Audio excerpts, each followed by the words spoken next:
नमस्ते। मैं डॉक्टर लता अग्रवाल। आज एमए फाइनल हिस्ट्री के group B paper 5 polity and economy of India के विषय nature and theory of kingship part 4 पढ़ेंगे।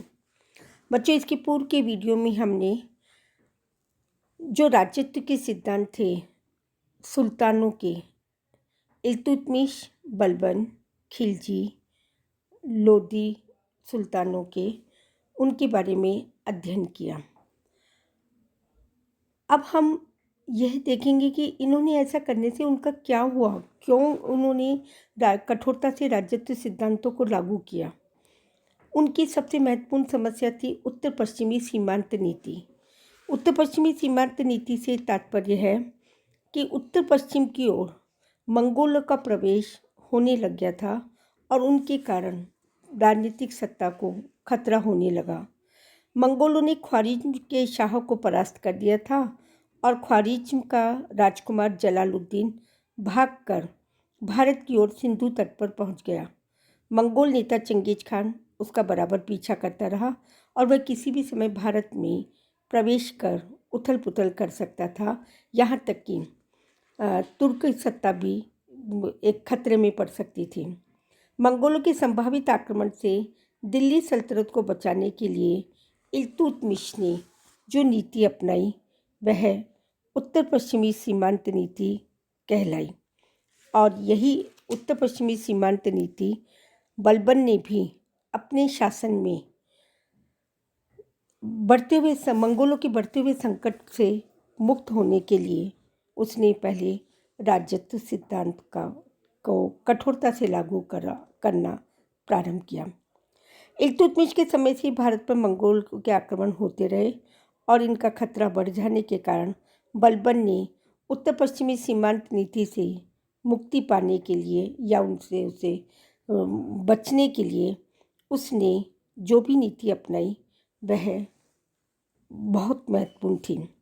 जिन मार्गों से मंगोल आक्रमणकारी आते थे उस पर नए दुर्ग बनवाए, शक्तिशाली सैनिक चौकियां कायम की गई। भटिंडा, सिरसा, अबोहर, भटनेर आदि दुर्गों का निर्माण इसलिए करवाया गया कि वहाँ चौकियां स्थापित कर संरक्षण दिया जा सके। सीमांत सुरक्षा का दायित्व योग्य व विश्वस्त व्यक्तियों को सौंपा गया।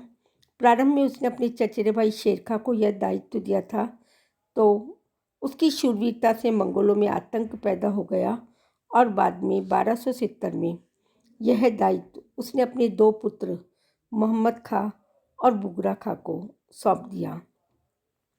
सीमा प्रांत के पुराने दुर्गों की मरम्मत करवाई, यहाँ योग्य सैनिकों की नियुक्तियाँ की और मंगोलों के अचानक आक्रमण का सामना करने की दृष्टि से बलबन ने साम्राज्य विस्तार की नीति को भी त्याग दिया। इस परिणाम 1279 में मंगोलों ने पुनः आक्रमण शुरू किया और वे परास्त हुए। बाद में आगामी 5 वर्ष तक मंगोलों का भारत पर कोई आक्रमण नहीं हुआ। 1285 में तैमूर खान ने पुनः आक्रमण किया। युवराज मोहम्मद खान ने उसे परास्त कर खदेड़ दिया। इससे बलबन को गहरा सदमा पहुंचा क्योंकि इस युद्ध में उसके पुत्र की मृत्यु हो गई और उसने सीमांत की सुरक्षा में कोई कमी नहीं आने दी। युवराज के पुत्र खुसरो को अपने पिता के स्थान पर उसने नियुक्त किया।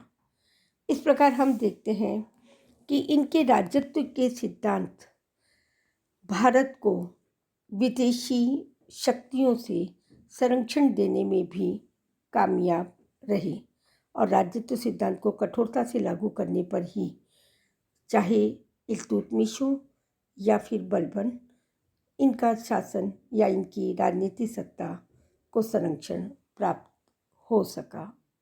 धन्यवाद।